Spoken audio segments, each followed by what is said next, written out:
बड़ी खौफनाक बातें कर रहे हैं साजिद तारड़ साहब, और इन्होंने तो मुझे 11,000 वाट का करंट दे दिया। कह रहे हैं कि पाकिस्तान की खारजा पॉलिसी और पाकिस्तान की खारजा पॉलिसी की मैनेजमेंट भारत के मुकाबले में 50 साल पीछे है। इंडिया ने हाउदी मोदी किया, उन्होंने नमस्ते डोनाल्ड ट्रंप किया, उन्होंने अमेरिका से हेलीकॉप्टर खरीदे, लेकिन फ्रांस से जाके राफेल खरीद लिए। बैलेंस करना चाहिए। ये वो दौर नहीं है कि आप यकलक 73 ईयर के रिलेशनशिप को यू टर्न मार के दूसरे कैंप में।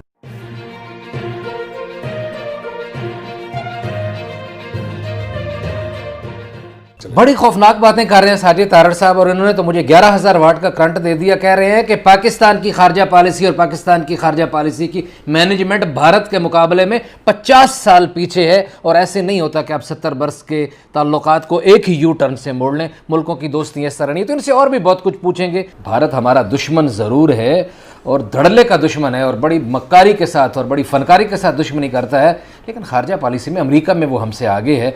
आप कह रहे थे कि ट्रंप जो है वो पूरी दुनिया के लिए बड़ा फ़ायदा है, उनकी पॉलिटिक्स से बड़ा फ़ायदा है, लेकिन हम यहाँ देखते हैं कि मुस्लिम वर्ल्ड में बहुत ज़्यादा कंसर्न्स हैं उनकी सियासत से, और लोग ये समझ रहे हैं कि वो यहूदियों को बहुत ज़्यादा पावरफुल बना रहे हैं। यो यरूशलेम को दारुल हुकूमत बनाने वाला मामला, इज़राइल वाला, अभी जो तकसीम वाला मामला हुआ है, पैलेस्टाइन पे जो उनका आया है सिलसिला, और उसके अलावा उनको कहते हैं कि जो उनका दामाद है कुशनर, वो भी कोई बहुत ज़्यादा सारे काम कर रहा है, और मुसलमानों को किनारे लगाने की कोशिश की जा रही है। ये इंप्रेशन कितना ठीक है और कितना गलत है?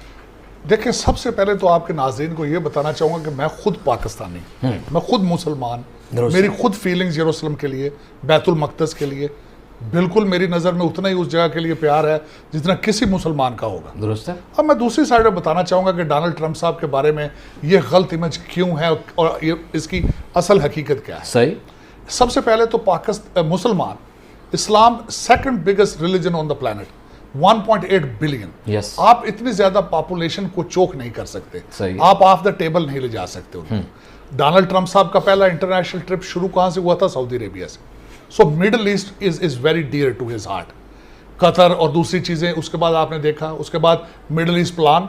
और मैं आपको ये भी बात बताना चाहूंगा कि डोनाल्ड ट्रंप, उनकी सबसे बड़ी स्ट्रेंथ क्या है? नेगोशिएशन। सेकंड टर्म में आप देखें कि मिडल ईस्ट के पीस प्लान को रिविजिट करेंगे, नेगोशिएट करेंगे और कोशिश करेंगे कि 2 स्टेट सोल्यूशन देखे जाएं। This is what will happen. और उसके बाद ये है कि मुसलमान, मैं ये कहूँगा कि मुसलमान ममालिक के अब आप देख रहे हैं नए ब्लॉक बन रहे हैं। अब आगे तेल जो प्रोड्यूसिंग कंट्रीज़ के हालात किसी साइड पे उनके भी अब डिफरेंट अपनी प्लानिंग है। आप अपने तेल के ज़खायर से हट के उनके आमदन बनाने की कोशिशें कर रहे हैं। लेकिन सेकंड टर्म में कई चीज़ें फर्स्ट टर्म में प्रेसिडेंट डिलीवर नहीं करता, लेकिन सेकंड टर्म में वो डिलीवर करने की कोशिश करता है और वो करेंगे। तारड़ साहब, एक सवाल का जवाब तो दें। एक तो आपने जमहूरियत के लिए कहा है कि डेड पे पहुंच गई है जमहूरियत।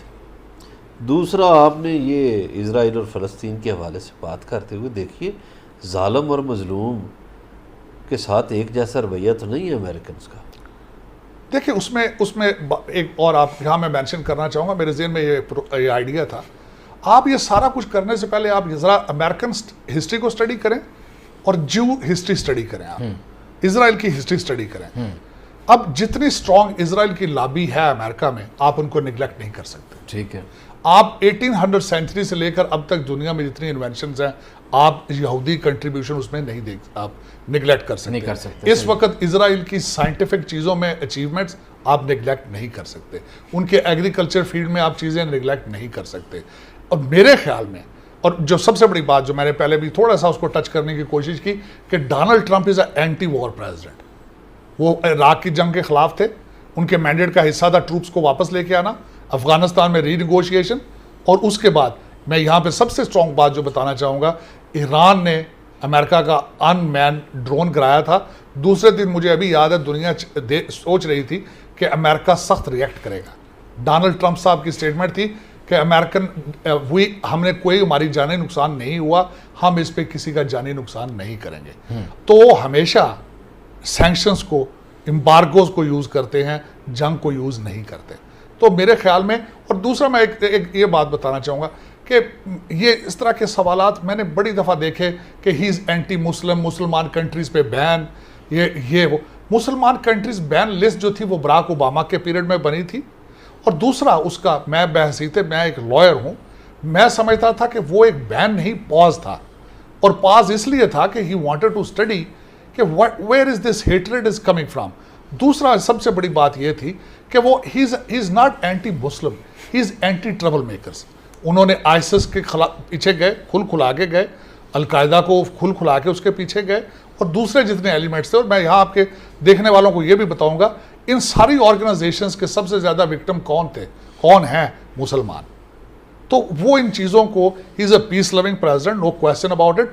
उनके टारगेट्स चीज़ें बिल्कुल मुख्तलिफ हैं कंपैरेटिवली बराक ओबामा और दूसरे जो हमारे डेमोक्रेट पार्टी के। तारड़ साहब, लेकिन यहाँ थोड़ी सी बात डिफरेंट है। ठीक है, आपने कहा ISIS के खिलाफ गए, वो टेररिज्म के खिलाफ गए, सारी बात, लेकिन सीरिया में वो हमें ISIS की सपोर्ट करते हुए नजर आते हैं, जबकि रशिया और ईरान उनको मार रहे हैं, और अमेरिकन CIA और अमेरिकन जो हैं ये सारे उनको सपोर्ट करते हुए दिखाई पड़ते हैं। देखिए, उसमें सबसे पहले तो बात ये देखें, अगर आप इसी तरीके से अलकायदा को देखें तो अलकायदा भी कभी अमेरिकन सपोर्ट में थी जब रशिया था। चाहिए, तालिबान के साथ भी फीलिंग्स थी उनकी।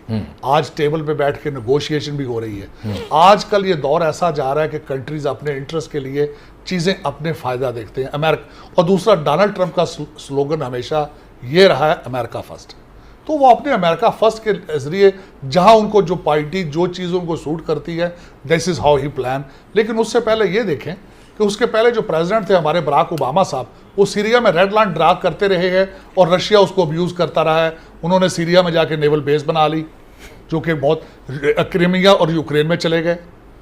चाइना से निकल के अब पूरे मशरक़ वस्ता और दूसरे सारे साउथ ईस्ट को लपेट में लेने के सारे उसमें ट्राई है उनकी।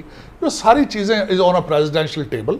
सो this is what he got from Barack Obama, a weak foreign policy, और उसको फिक्स कर रहे हैं। और उनकी जो डॉक्ट्रिन है, खासकर मैं आपके नाज़रीन को ये बताना चाहूँगा, every president has leave the doctrine.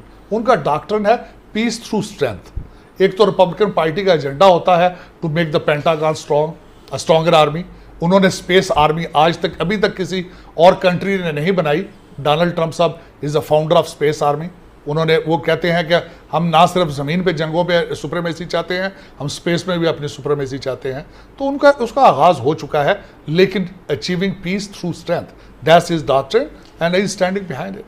जी बिल्कुल। अजहर बरलास साहब, अमेरिका तो स्पेस आर्मी बना चुका है और हमारा चाइना की तरफ टिल्ट है, क्या सूरत हाल होगी? मैं तो सोचता हूँ कि तारड़ साहब से फिर से पूछूं कि ये आखिर मीडिया क्यों खिलाफ है ट्रंप के, अमेरिकन मीडिया खिलाफ है? ये भी बता दें, हमारे पास 2-3 मिनट रह गए हैं कि अमेरिकन मीडिया ट्रंप साहब के क्यों खिलाफ है, और साथ ही आप आगे क्या एक्सपेक्ट कर रहे हैं? आप उनकी मुहिम चला रहे हैं इलेक्शन की, आपको क्या नजर आ रहा है? देखिए, मीडिया आपने ज़्यादातर देखा होगा कि लेफ्ट विंग पे, ज़्यादा लेफ्ट साइड पे उनको वो सपोर्ट करता है, देखता है। और पहले दिन, और दूसरा कुछ इस्टेब्लिशमेंट का रोल होता है। जो सबसे बड़ी एक बात जो मैंने ऑब्जर्व की है, मीडिया अब चौथा पिलर बनने की कोशिश कर रहा है गवर्नमेंट की। मैं ये खासकर एक बड़ा कड़वा सा लफ्ज़ इस्तेमाल करूंगा, ज़्यादातर कंट्रीज़ में media outlets they are own by the corporations. एक मिसाल है, Washington own is by Bezos, Amazon वाले। इसी तरह हर कॉरपोरेशन, गोदी मीडिया किधर से आया है? मोदी साहब भगवान बना दिए उन्होंने। मोदी साहब आज जो मर्जी करें वो फौरन उनके गीत गाते हैं। इसी तरीके से अमेरिका में डोनाल्ड ट्रंप साहब ने मजबूरन एक दिन ये भी कहना पड़ा कि अगर मैं कोरोना वायरस की दवाई लेके आ जाऊं तो मीडिया ने कहना ये भी गलत है। तो ये एक रियलिटी है कि media has to go, it has to be the part of the reform. जिस तरीके से मैंने आपको पहले अर्ज की कि जमहूरियत रिफॉर्म हो रही है, उससे अमेरिका में नहीं। ब्रेक्सिट उसकी इलामत है, उसके बाद मिक्रा उसकी इलामत है, अरब स्प्रिंग है, मोदी साहब हैं, खान साहब हैं, नेशनलिस्ट मूवमेंट्स भी। लोग अब तंग आ चुके हैं मौरूसी सियासत से, लोग ट्रेडिशनल पॉलिटिशियन से बेजार हो चुके हैं। जमहूरियत को अभी टेक्नोलॉजी के साथ अभी कैचअप करना है। अब सोशल मीडिया का दौर आ चुका है, 5th जनरेशन वॉर है, हाइब्रिड वॉर्स हैं। ये सारी चीज़ों के साथ अभी जमहूरियत ने कैचअप करना है। लेकिन अमेरिका में ये हो रहा है 92%। Unfortunately media has to reform themselves as well. और मेरे ख्याल में आइंदा फ्यूचर में ये होगा कि मीडिया भी कोशिश करेगा जस्टिफाई। CNN अमेरिका में सुबह दुकान खोलता है एंटी ट्रंप, शाम को दुकान बंद करता है एंटी ट्रम्प लोग देख रहे हैं। जी, ये सिर्फ यहाँ पाकिस्तान का रोना नहीं है, ये तो बड़ी सूरत हाल अजीब लगी कि अमेरिका में भी यही रोना है कि मीडिया जो है वो बहुत ज़्यादा तनकीद कर रहा है और नई जमहूरी निज़ाम और नए जमहूरी ढांचों में अमेरिका मीडिया को किसी न किसी तरह सेटल डाउन करना होगा, मीडिया को जिम्मेदारी का मुजाहरा करना होगा। आज इतना ही, आपसे मुलाकात होगी कल, अपना ख्याल रखिएगा।